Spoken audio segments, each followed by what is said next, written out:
Então, galera, voltamos aqui com mais um vídeo, com mais um experimento aqui com essas tintas incríveis da Van Gogh. Já tem um review aqui no canal sobre as tintas da Van Gogh, mas o que acontece hoje, na verdade o vídeo de hoje vai ser uma conversa gostosinha aqui com vocês, porque, enfim, acabei de falar, né? Já existe um review aqui sobre a Van Gogh, porém, essas tintas, elas foram compradas com o intuito de preencher aquela mini paletinha que eu tava usando no vídeo passado. Não sei se vocês perceberam, se vocês assistiram o vídeo passado, se não assistiram, corre lá pra ver, assim que terminar esse, claro. Já aproveita pra maratonar e deixar um comentário lá também, o vídeo tá super fofo. Foi o meu aniversário, a gente foi pra campus e foi muito legal. Eu tinha comprado essas bisnagas porque eu queria algumas cores específicas pra colocar naquela mini paleta que tem, acho que são 8 espaços para colocar cores, acho que são 8. E tem algumas cores que são bem importantes, são cores chaves que normalmente vêm nas paletas de cor. Infelizmente, na época que eu fui comprar, eu não encontrei algumas e acabei comprando alguns tubos de Cotman também, que depois a gente vai conversar sobre elas em outro vídeo. E bom, decidi fazer o swatch porque eu ainda não tinha parado para fazer um swatch de todas essas cores da Van Gogh que estão por aqui. E como sempre, eu sou a grande advogada do swatch card. Sempre falo que é muito importante fazer isso para a gente conhecer que tipo de material que a gente tem em mãos, quais são as características desse material, os pontos fortes, os pontos fracos, o que a gente pode fazer ou não com este tipo de material em mãos. E, bom, o que a gente pode perceber dessas tintas é a qualidade Van Gogh, a gente já sabe disso. Inclusive, enquanto eu estava fazendo essa paleta, eu fiquei observando a tinta, né, e pensando muito por que a Van Gogh ficou tão famosa aqui no Brasil, né? Quer dizer, não sei se lá fora mas aqui no Brasil é uma das tintas, acho que ela e a Cotman, né, da Winsor & Newton, são as linhas mais faladas, mais compradas, mais famosas, mais cobiçadas, né? O sonho de muita gente ter uma Cotman, o sonho de muita gente ter um estojo da Van Gogh. E ficou muito claro para mim por que essas tintas são tão sólidas aqui no Brasil, né? Se consolidaram tanto, porque realmente elas são tintas muito boas. Elas são tintas que entregam exatamente aquilo que a gente espera delas. Uma qualidade estável, uma tinta que tem uma boa pigmentação, uma boa expansão. Não é uma expansão incrível, não é esse tipo de tinta, é uma tinta para estudante. É uma tinta de linha universitária, né, da marca Talens. E, inclusive, falando sobre expansão, eu tô bem fluida hoje, né? Puxando um gancho para outro gancho, mas enfim. Falando sobre expansão e sobre a proposta da tinta da Van Gogh, da tinta da Cotman, né, essas tintas que são para estudante, a Aquafine, a própria Artus, enfim. De não ter uma grande expansão, é proposital justamente para que a pessoa que está começando a aquarelar, ela não fique tão perdida, ela não fique tão angustiada com o fato de ver a sua tinta indo para tudo quanto é lado. Então, assim, faz todo sentido que uma tinta para uma pessoa que está começando seja uma tinta mais controlada, uma tinta mais tímida, que te permita fazer mais correções, que te permita trabalhar de uma forma mais segura. Então, assim, é uma tinta muito, muito boa. Ela te entrega tudo o que você precisa. O pigmento é muito limpo. A gente percebe que é um pigmento bem refinado, bem trabalhado, bem refinadinho ali na sua confecção, né? Digamos assim, no processo de feitura dessas tintas. Algumas tintas a gente pega assim e você consegue ver esses pedaços ali do pigmento, né? Uma coisa que fica mais sujinha. Essa tinta não, ela realmente é muito fininha, muito bonita para trabalhar, para fazer coisas mais clássicas, coisas ali com pouca textura. A não ser que você realmente esteja querendo textura, que é o caso dessas tintas aqui granulares, elas também vão te entregar uma textura excelente, né, para fazer alguns tipos de trabalho. E é isso, gente. Não tem muito o que falar sobre Van Gogh, né? E E acabei chegando nessa conclusão mesmo, de que essas tintas ficaram muito famosas por entregarem um bom conjunto, no fim das contas, né? Um conjunto de uma solidez, de uma marca assim consolidada há muitos anos e atualmente entregando um preço bem bom também. Pensando assim que o kit, né, aquele conjunto que vem as Half Pans, é um conjunto que normalmente vem de 12 a 15 cores. Tem outros conjuntos também, mas o que eu tenho aqui tem 15 cores. Já vem ali um pincelzinho, já vem ali um godê, já vem ali um estojinho, né, um estúdio para você trabalhar tanto em casa quanto na rua. Então, pensando nesse conjunto da obra, eu acho que realmente são tintas assim que valem muito a pena investir. Já fica aí a recomendação para quem quiser comprar, quem quiser sair do universo Artus / Pentel, para onde ir. Existem vários lugares para onde você pode ir, mas se você não quiser gastar muito e quiser um set bem completo, bem sólido, que você vai conseguir trabalhar por bastante tempo, é a Van Gogh. Todo mundo já sabe aqui que a minha relação com a Cotman, ela é bem agridoce, mais agri do que doce, para falar a verdade. E entre as duas tintas, eu vou preferir essa. Talvez eu faça um vídeo aqui no futuro de batalha entre essas duas, Cotman e Van Gogh, já que eu ainda não fiz isso. Inclusive teve uma pessoa que me pediu para fazer Artus versus alguma dessas tintas aí mais profissionais, para ver a diferença, né, de performance entre essas duas tintas. E então vem aí, temos aí várias coisas pra gente, vários campos, territórios pra gente explorar dentro dessas tintas, e o porquê dos preços, e o porquê de investir em uma e não na outra, enfim. O que a gente sabe, minha gente, é que assim, as tintas são caras por milhões de questões, né? A importação é uma delas, né? As taxas que a gente vai pagar aqui no Brasil realmente são um grande absurdo. É uma tinta importada, não importa de onde ela venha, o fato dela vir de fora do Brasil já vai ser um grande problema para a gente acabar comprando num preço mais interessante. Mas se for uma tinta do Brasil, mesma coisa, vai ser difícil de comprar, vai ser caro, porque infelizmente a tinta pode até ser brasileira, mas o pigmento muitas vezes vem de fora. Eu sei que o pessoal da Pestilento trabalha com pigmentos que vêm de fora do Brasil, pelo menos é o que eles dizem. Então isso por si só assim, já é um fator que vai fazer com que essa tinta seja realmente mais cara. O pessoal da Poéticas do Habitat, eu já não sei de onde vem o pigmento deles, né? O pigmento sintético, eu não sei de onde vem. Os solos são coletados aqui no Brasil, em várias regiões diferentes. Então, é isso, galera.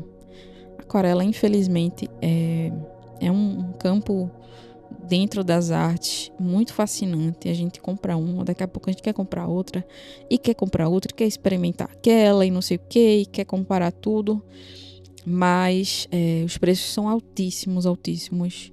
E com o tempo acaba que, se você não trabalha, se você não vende o seu trabalho, fica praticamente insustentável viver comprando aquarela para experimentar. E, enfim, sem condições nenhuma de viver essa vida, porque infelizmente estamos no Brasil e aqui realmente materiais são bastante caros. E por isso que existem canais aí, como este canal aqui que vos fala, que estão fazendo este trabalho de testar, de estressar essas tintas, de entender como elas se comportam, para mostrar para vocês quais poderiam ser as tintas mais interessantes para se encaixar no seu tipo de trabalho. Ainda tem isso, né? Dependendo do estilo da pessoa, a Cotman é mais interessante, ou a Artus é mais interessante, ou Artus é interessante para ninguém que quer trabalhar profissionalmente. Isso é um fato, né? Artus e Pentel estão em categorias realmente estudante. Acabei de entrar no universo da aquarela, preciso comprar uma aquarela para estudar. Compra essas duas aí. Se não tem dinheiro, compra essas duas, uma dessas duas. Mas voltando aqui para essa questão, acho que é importante ter essas pessoas no YouTube testando, para que a gente possa compreender o que é que vai se encaixar melhor no nosso trabalho, para realmente economizar e ser mais assertivo nas nossas escolhas, né? Por exemplo, isso aqui é um experimento, né? Uma ode à minha tinta granulada favorita da Van Gogh, que é esse, eu acho que é a Dusk Yellow. Coloquei aqui na tela para vocês verem. Eu achei tão bonito como ela vai abrindo esses pretos. Esses pretos parecem uma casca, assim, uma coisa meio crocodilesca. Eu não sei, me lembrou isso, esse universo. Tintas granulares são bem mais complicadas, complexas de trabalhar, porque elas vão criar bastante textura. E uma das coisas que eu quero explorar aqui nesse canal é o uso das tintas granulares. Como que a gente pode usar essas tintas? Até que ponto? Como é que é a mistura delas com outras tintas? Enfim, vamos explorar todo esse universo e trazer para cá para a gente ver o que deu certo, o que não deu certo. Enfim, tudo será compartilhado com vocês.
E não poderia ser diferente de todas as outras vezes que, quando eu faço um swatch card, eu venho fazer uma pintura porque eu acho que fazer a pintura, já falei aqui, estou falando de novo, caso você seja novo, caso você seja nova nesse canal, já começa aqui a entrar na vibe da galera que já ouve a mesma coisa toda semana.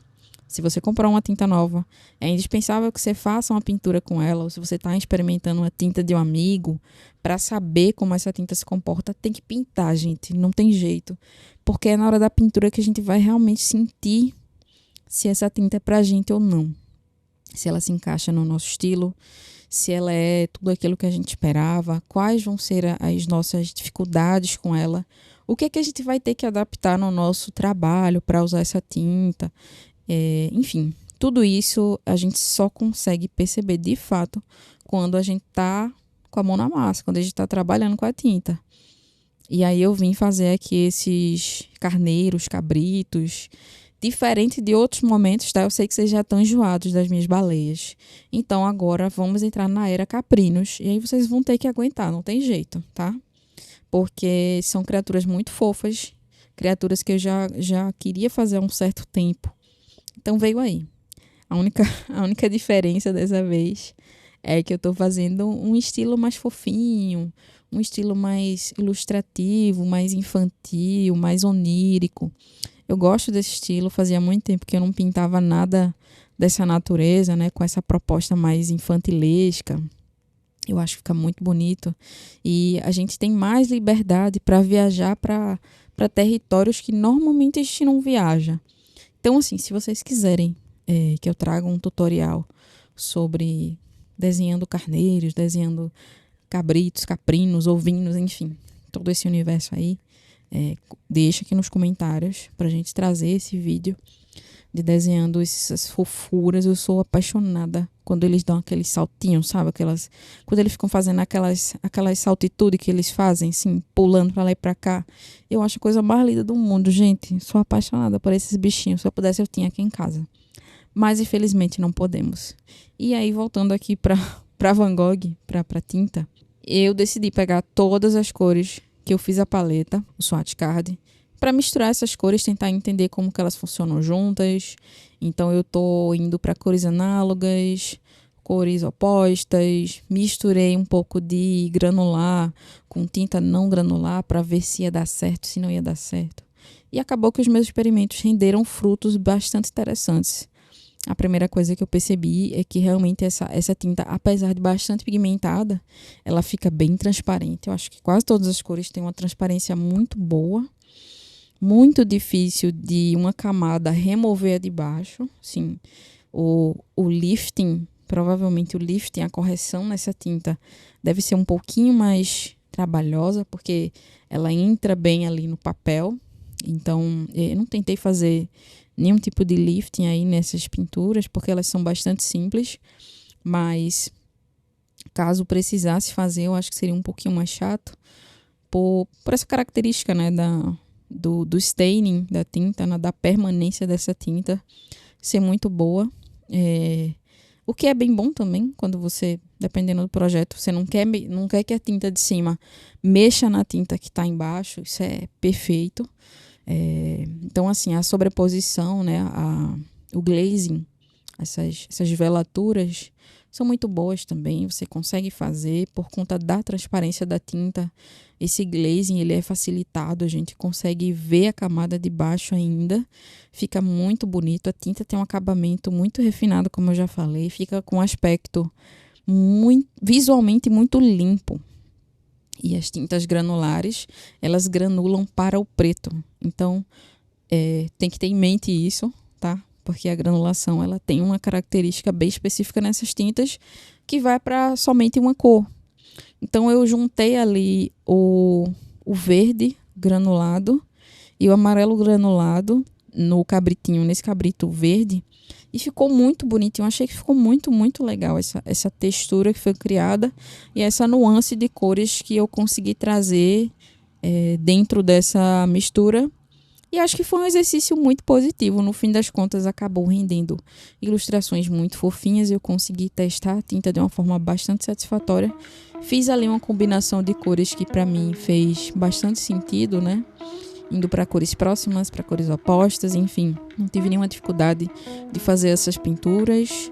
E a tinta fluiu como a gente espera que uma tinta normal flua, sem nenhuma dificuldade, entregando um resultado bastante bonito, limpo e com a translucidez muito característica dessas tintas.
parte final do vídeo, como prometido, tô trazendo aqui exercícios de pintura, mais uma pinturinha, um tutorial pra gente fazer.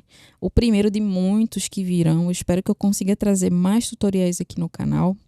E uma coisa que eu já quero aproveitar para perguntar para vocês é: vocês preferem que os vídeos saiam na quarta, na sexta ou no domingo? Me digam aí o que vocês preferem. E horário, vocês preferem que saia meio-dia ou vocês preferem que saia às 7, 8 da noite? Não sei. Não sei qual horário que vocês preferem, mas me digam, porque eu preciso saber disso.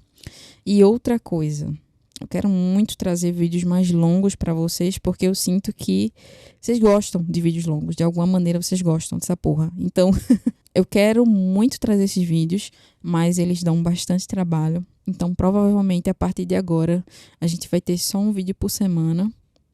Talvez tenha alguma semana do mês que eu consiga trazer um videozinho mais curto pra gente conversar, fazer uma coisa mais leve, mais relaxante. Mas, via de regra, será um vídeo por semana, certo? Combinado? Então, bora aqui para o exercício, certo? Basicamente, esse primeiro exercício é bem simples, galera. Não importa qual pincel, não importa qual cor que vocês vão escolher. O objetivo desse exercício é fazer linhas curvas. Então, faça linhas curvas em todas as direções. Para o lado esquerdo, para o lado direito, para a lateral inferior, para a lateral superior. Enfim, em todas as direções. Por que fazer este exercício? Esse exercício ele vai te dar mais confiança na hora de você fazer detalhes, de fazer linhas inclusive em direções diferentes, porque às vezes a gente acaba fazendo tanto uma coisa para um lado só que a gente acaba ficando viciado. Tem gente que consegue só desenhar indo da esquerda para a direita. Tem gente que consegue fazer detalhes só da esquerda para a direita. Ou vice-versa, né? Só da direita para a esquerda. Então a ideia é que a gente libere essa musculatura, treine essa musculatura para que ela funcione de todos os lados, em todas as direções. Tem sempre aquele ladinho que a gente funciona melhor e tem sempre aquele ladinho que a gente funciona pior. E o ideal é que a gente realmente consiga funcionar mais ou menos bem ali dos dois lados, para não ficar nenhum entrave na hora de pintar. Esse exercício é muito bom. Pode ser um pouquinho chato, né? Porque é bastante repetitivo, mas assim, seu trabalho vai mudar da água para o vinho. Tem que fazer. Segundo exercício, pétalas. Pétalas é um exercício viciante. Se deixar, a pessoa passa o ano inteiro só fazendo isso, porque é viciante e relaxante esse danado desse exercício. Zero complexidade. Você simplesmente vai baixar o pincel, apertar o pincel para fazer a parte mais gordinha da pétala e deixar o pincel mais levantadinho ali, quase em pé, para fazer essa parte mais fininha da pétala, né? A partezinha de cima, o pincel tá lá em pezinho. Aí quando vai para a parte gordinha da pétala, você deita o pincel, né? Abre o pincel e indo para a parte mais fininha, né? De novo, levanta o pincel. Então, é esse exercício repetitivo também de pincel alto, pincel baixo, pincel alto, pincel alto, pincel baixo, pincel alto. E aí você vai se acostumando com essa movimentação alto, baixo, alto. Ou, enfim, baixo, alto, dependendo do que você estiver fazendo. Mas a pétala normalmente é alto, baixo e alto. Pincel alto, pincel baixo, né, que é o pincel deitado, e para finalizar o pincel alto de novo. Se você achar que a pétala não ficou 100% perfeita, você vai ali no cantinho e completa com mais uma pinceladinha mais discreta, ainda utilizando esse mesmo esquema de alto, baixo, alto. É quase como se fosse uma dança, né? Alto, baixo, alto, alto, baixo, alto. E é isso, gente. Esses são os exercícios de hoje, que são importantes para a pintura que a gente vai fazer agora.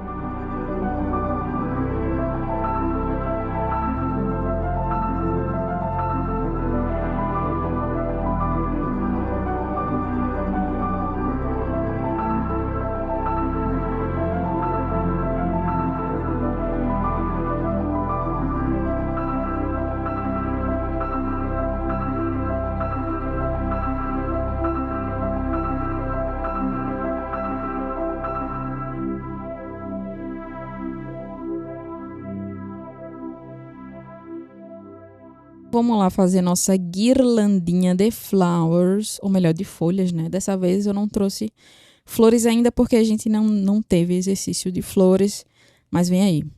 Então vamos lá, a gente vai usar a mesmíssima coisa que a gente acabou de fazer, acabou de praticar. Então já sabe, não tem como dar errado. Simplesmente não tem como dar errado. Se você disser, Pri, não consegui, fale comigo na DM que eu vou lhe ajudar, porque aí você vai conseguir. Bom, mesmo princípio, tá? Pincel alto, pincel baixo, pincel alto.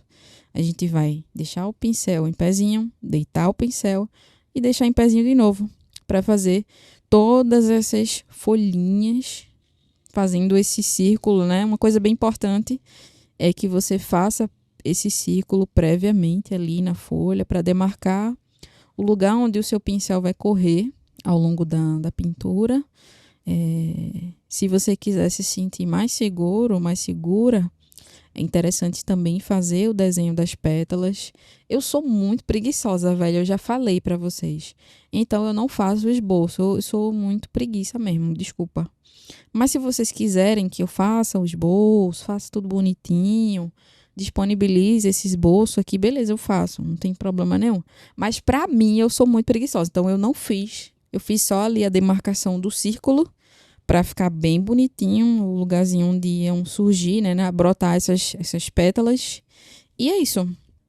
Uma outra coisa que você pode fazer nesse exercício é variar o tom da cor que você escolheu. Eu escolhi um tom de verde e eu estou variando, deixando mais escuro, deixando mais claro. Esse verde, ele é aquele dusk green, que tem uma granulação. Então, essa granulação por si só já vai trazer nuances bem diferentes para essa coroa de folhas. E eu simplesmente fiquei apaixonada por todas essas nuances que ela me trouxe.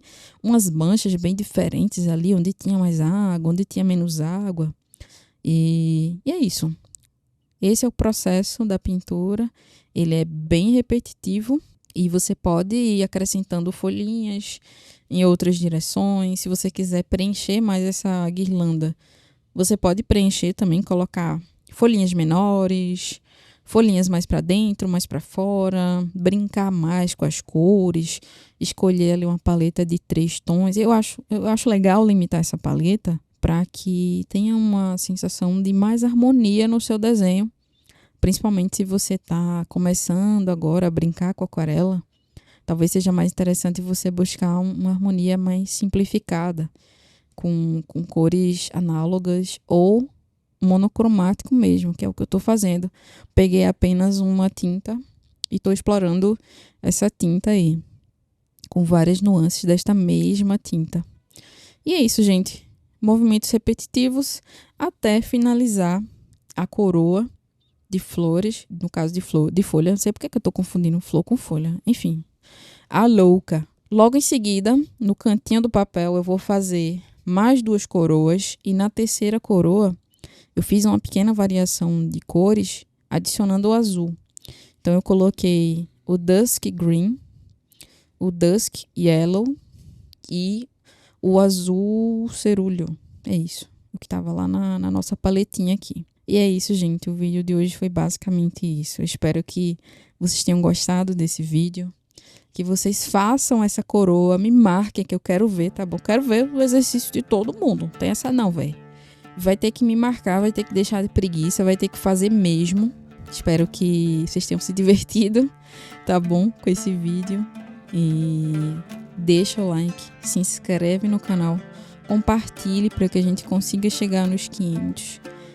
Número nunca foi uma coisa muito importante para mim. Acho que o número ele tem o seu papel importante nas redes sociais para mostrar que existem muitas pessoas seguindo você e tudo mais, mas o meu propósito aqui no YouTube é me conectar com pessoas. Eu não quero números, eu quero pessoas que estejam aqui trocando ideia comigo, que eu possa ajudar essas pessoas de alguma forma, que eu possa responder a todo mundo, que na medida do possível, né?